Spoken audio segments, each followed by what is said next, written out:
In the Flesh and Blood TCG community, there are many different subgroups that make up the community as a whole.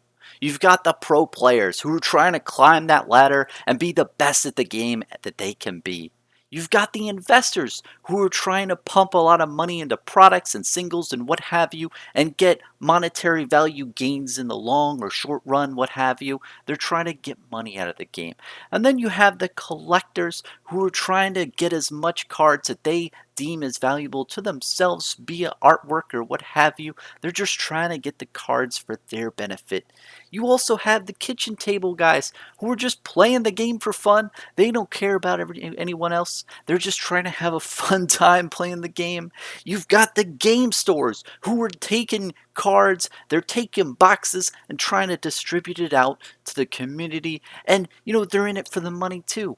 And then you've got content creators like myself who are just trying to have a fun time and make really nice videos to really get you interested in the Flesh and Blood. And then you got the lore readers as well, and they're just reading the books, learning what Flesh and Blood is all about and the backstory and what all the artwork means. And out of all of those different subgroups, I will tell you, no matter who you think you are in this picture, in anything, if you think you're a little bit of each, I will tell you this: there is no subgroup that is better than anyone else.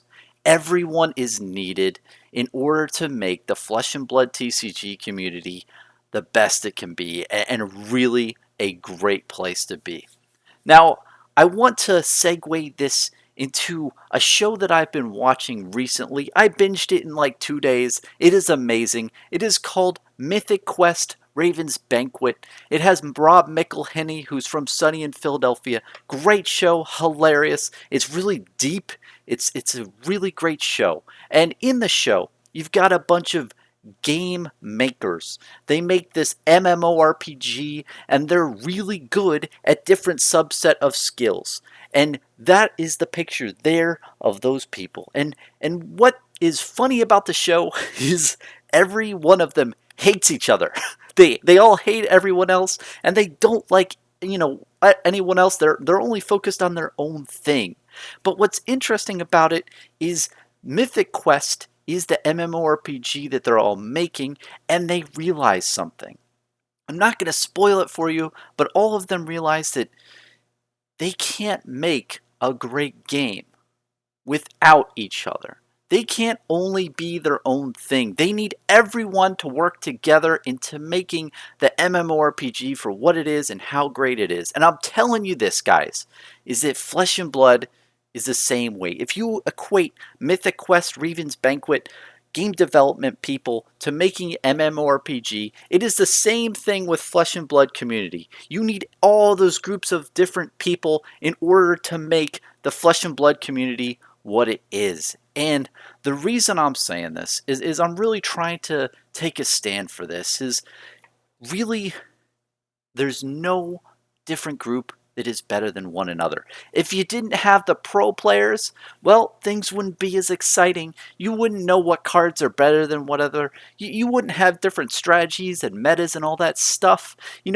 There'd be a big lack of that, and a big chunk of the game would be missing there. If you didn't have the investors, I know this might sound weird, but you wouldn't have as much money pumped into the game. And think about it, the more money that's pumped into Flesh and Blood, the more money Legend Story Studios has to do really cool things and to be able to thrive in the long term. If you didn't have collectors, man, you wouldn't have people, putting stuff in sleeves and actually keeping them long term and really valuing them for nostalgia purposes. Without the kitchen table players, which is probably like 50%, if not more, of the population of a TCG, you wouldn't have people actually playing your game on a regular basis, and it'd be a big mishap there. And if you didn't have the game stores, man, what would you do without the game stores? You couldn't get the cards. You couldn't get any of the cards you want, or you couldn't get them as easily. It would be harder to get the cards without the game stores, man. And without the content creators, you wouldn't have marketing. You wouldn't have people trying to push the game and letting everyone know out there that, hey, Flesh and Blood is amazing, and I'm still playing it. It's a really fun game. It's a lot of really cool stuff that's going on with this TCG. So content creators are the marketing, we're getting the news out, right? And then without the lore readers, you wouldn't have like really cool, people who really understand the depth of the game behind the artwork and behind what the story really means. And I'm telling you guys that I know that sometimes in the community it's tough. You might not like the investor people. You might not think that they are meant to be in this game. But I'm telling you, without them, you wouldn't have as much money into the game. And I know it's easy for different subsections of groups to hate on one another. And I'm not saying that everybody should, hold hands and sing Kumbaya and be happy and everything like that. No. If you don't like the investor group, that's fine. But all I'm saying, and this is my point, is realize that they or any other group is really what makes the community great, and they are needed in order to make the community great and to make Flesh and Blood great. And same with the pro players. You might look at the pro players and be like, oh, well, they never have any fun. They're only worried about winning, and they don't care about like the fun of the game and actually having a nice time.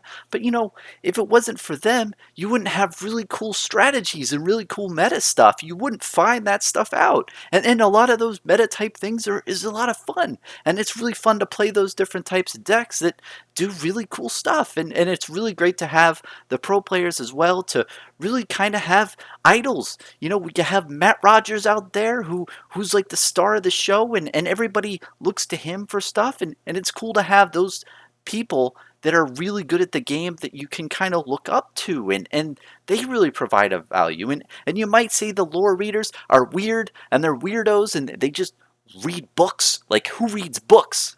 But you shouldn't hate on them for reading books. I love reading the Flesh and Blood lore. It's really good.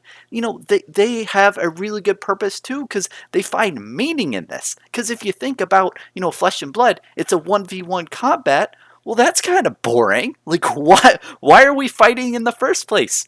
Why is there an arena? Why are we doing this? What's the purpose? What's the reason? And they are the ones that kind of tell you why. Because there's a story, there's things happening. So I'm here to say, and I know that I've ranted a bit, and I'll rant more at the end, but my summary of all this is no matter where you fall, if you think you're 100% pro player, if you think you're 50% content creator, 50% lore reader, if you think you're 10% game store and 90% kitchen table player, no matter who you think you are